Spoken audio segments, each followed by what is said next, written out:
بسم اللہ الرحمن الرحیم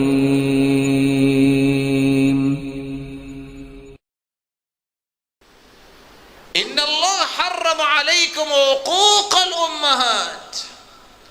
اللہ عز و جلال کے پیغمبر فرماتے ہیں لوگوں، والدین ماؤں کی نافرمانی کرنا حرام ہے۔ تمہیں مردار تو نہیں کھانا ہوتا کہ کیوں حرام ہے، تو ماؤں کے ساتھ بدتمیزی کرنا یہ حلال ہے؟ یہ تمہاری تعلیم اور دانش جس کو اپنے تائیں تم سمجھتے ہو کہ بس میری ڈگنیٹی فال نہیں ہونی چاہیے، یہ ڈگنیٹی ہے کہ ماں کو گالیاں دو؟ فتوے پوچھنے والے پوچھتے ہیں کہ ماں کو گھر سے نکال دیا اس ظالم نے کہ اس کے پاس ڈگری آ گئی ہے۔ یہ حرام خور جو ہے، اس کو اگر علم کا پتہ ہوتا تو سب سے زیادہ اللہ کے بعد ماں کو عزت دیتا۔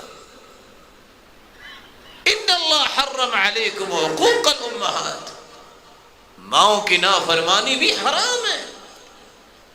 کوئی کہتا ہے جی ماں کی تو بات میں مانتا ہوں، باپ کو میں دیکھنا پسند نہیں کرتا۔ تمہاری اصلیت اور حقیقت کیا ہے؟ اللہ کے رسول نے فرمایا تھا الوالد اوسط ابواب الجنہ، یہ باپ تو جنت کا درمیانہ دروازہ ہے۔ اس بات کو سمجھانے کے لیے بلکہ سمجھنے کے لیے میں گزارش کروں گا، آپ نے کبھی دیکھا ہوگا کوئی بڑی فیکٹری ہو تو درمیانہ دروازہ بڑا ہوتا ہے کہ سائیڈ کے دروازے؟ بولیے، یہ ہے اصل دروازہ۔ ماں کے قدموں تلے جنت ہے تو اس جنت کا دروازہ یہ والد ہے، اس سے گزر کے ہی جانا ہے نا تم نے ماں۔ اس لیے یہ بات بھی سمجھنی چاہیے، ماں کے قدموں تلے جنت ہے، لیکن اللہ دعا رد نہیں کرتے اولاد کے حوالے سے، تو وہ باپ کی دعا رد نہیں کرتے۔ آپ حدیثوں کو پڑھیے، اس کا مطلب یہ نہیں ہے کہ ماں کی دعا رد ہوتی ہے، اللہ اس کی بھی قبول کرتے۔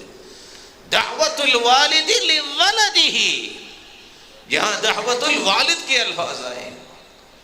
جہاں تم کہتے ہو کہ سب ماں کا ہی صدقہ ہے، وہاں کہنا چاہیے یہ اللہ کی رحمت ہے۔ گاڑیوں کے پیچھے لکھا ہوتا، یہ کون سی دانش ہے؟ کبھی بھی اللہ ذوالجلال کی توحید میں فرق نہیں آنا چاہیے۔ یہ ساری میری ماں کی دعا ہے، نہیں، یہ ساری میرے رب کی رحمت ہے۔ یہ میرے باپ کی سرپرستی ہے، نہیں، یہ میرے رب کا کرم اور عنایت اور اس کا فضل ہے۔ صرف ایک صحابی نے اللہ کے رسول کو اتنا کہا تھا ما شاء اللہ وشئت، ہوگا وہ جو اللہ چاہیں گے اور اللہ کے رسول آپ چاہیں گے۔ اللہ کے رسول غصے میں آ گئے، فرمایا جعلتنی للہ ندا، تو نے مجھے رب کے برابر کر دیا۔ قل ما شاء اللہ، یہ کہو کہ ہوگا وہ جو اللہ چاہے گا، ثم شئت، پھر اس کے بعد آپ دعا کریں گے، التجا کریں گے، اللہ اسے بھی قبول کرے۔ کبھی بھی ماں باپ کی عظمت میں کمی نہ کرے، اور کبھی بھی عظمت کا بھوت اس طرح نہ اپنے اوپر سوار کریں کہ ان کو رب کی جگہ پہ لے جائے۔ یا ایھا الانسان ما غرک بربک الکریم